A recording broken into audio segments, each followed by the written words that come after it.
Hi everyone, it's Mrs. Kistler. How are you? Today I'm going to continue with our list of the top 100 picture books, and I have for you book number 69, which is called The Little House. And if you see down here in the corner, there is a symbol that it's a Caldecott Medal winner, which you'll remember is for the pictures. So you can keep track of that as we're reading the story. Here is book number 69, The Little House.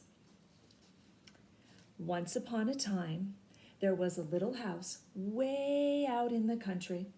She was a pretty little house, and she was strong and well built.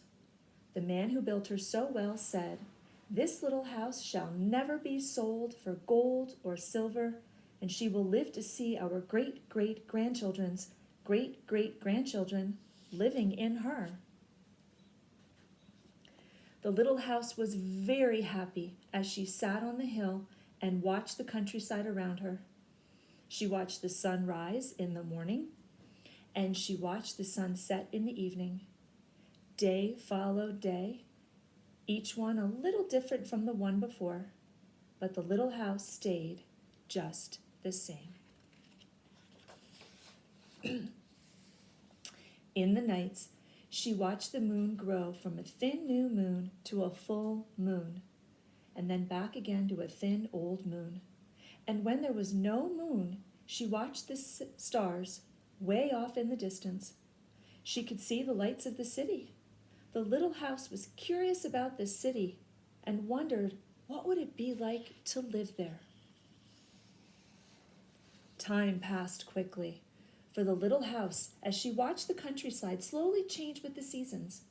In the spring, when the days grew longer and the sun warmer, she waited for the first robin to return from the south.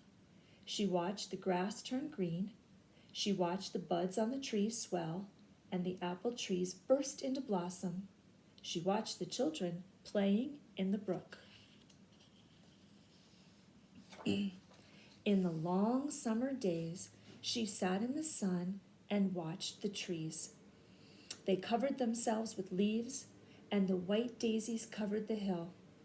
She watched the gardens grow, and she watched the apples turn red and ripen.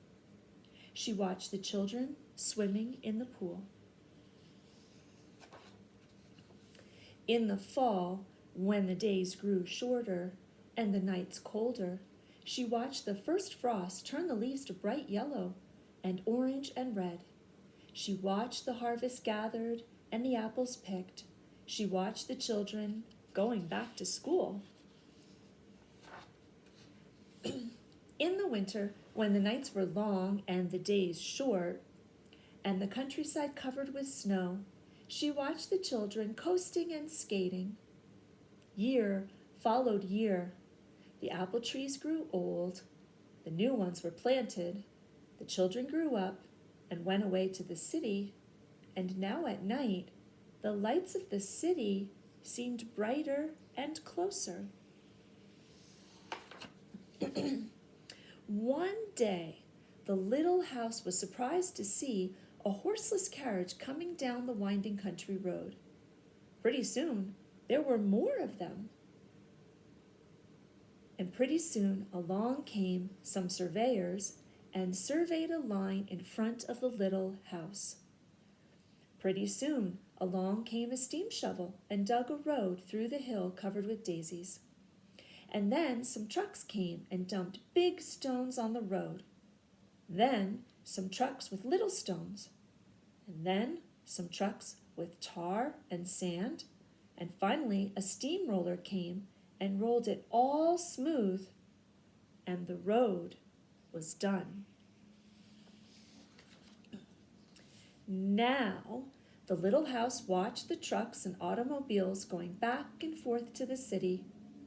Gasoline stations, roadside stands, and small houses followed the new road. Everyone and everything moved much faster now than before. More roads were made, and the countryside was divided into lots. More houses and bigger houses, apartment houses and tenement houses, schools, stores, garages, they spread all over the land, and they crowded around the little house. No one wanted to live in her and take care of her any more. She couldn't be sold for gold or silver, so she just stayed there and she watched. Do you see the little house? Right there. Now, it was not so quiet and peaceful at night. Now the lights of the city were bright and they were very close, and the street lights shone all night. This must be living in the city, thought the little house, and didn't know whether she liked it or not. She missed the field of daisies and the apple trees dancing in the moonlight. Pretty soon, there were trolley cars going back and forth in front of the little house. They went back and forth all day and part of the night.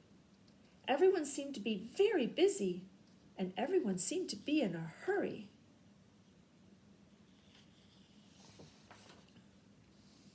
Pretty soon, there was an elevated train going back and forth above the little house.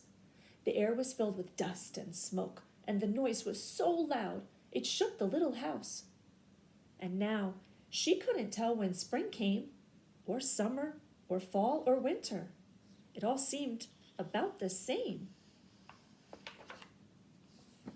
Pretty soon, there was a subway going back and forth underneath the little house. She couldn't see it, but she could feel it and hear it. People were moving faster and faster. No one noticed the little house anymore. They hurried by without a glance. Can you see the little house? Can you see it hidden right there? Pretty soon, they tore down the apartment houses and the tenement houses around the little house, and they started digging big cellars, one on each side.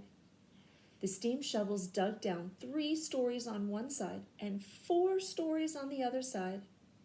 Pretty soon they started building up. They built up 25 stories on one side and 35 stories on the other side.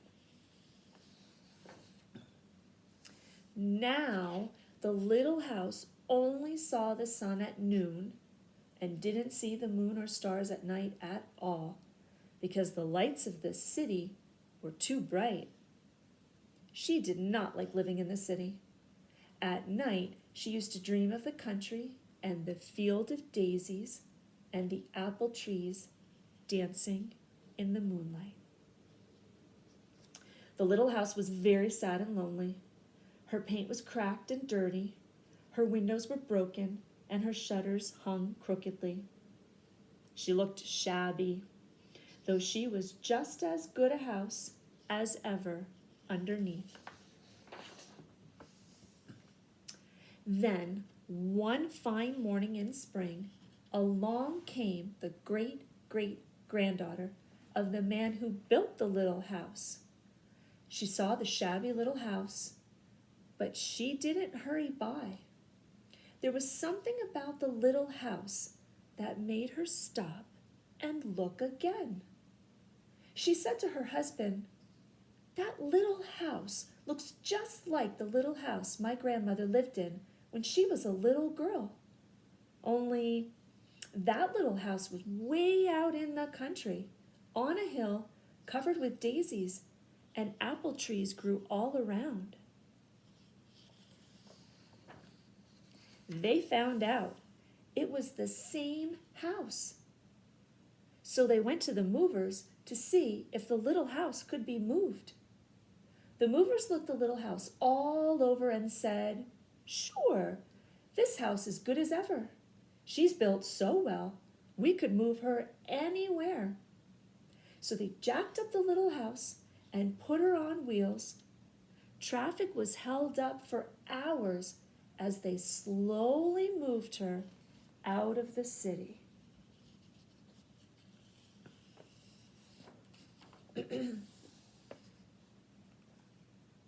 At first, the little house was frightened, but after she got used to it, she rather liked it.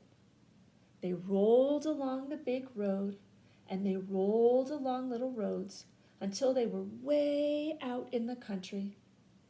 When the little house saw the green grass and heard the birds singing, she didn't feel sad anymore. They went along and along, but they couldn't seem to find just the right place.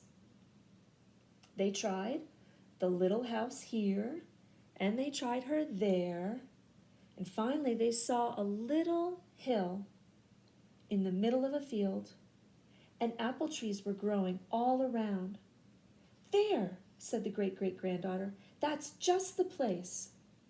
"Yes, it is," said the little house to herself. A cellar was dug on top of the hill, and slowly they moved the house from the road to the hill.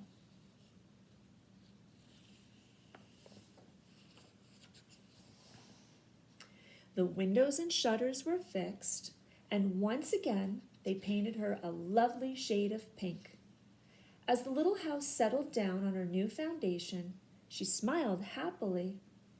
Once again she could watch the sun and moon and stars, and once again she could watch spring and summer and fall and winter come and go. And once again she was lived in and taken care of.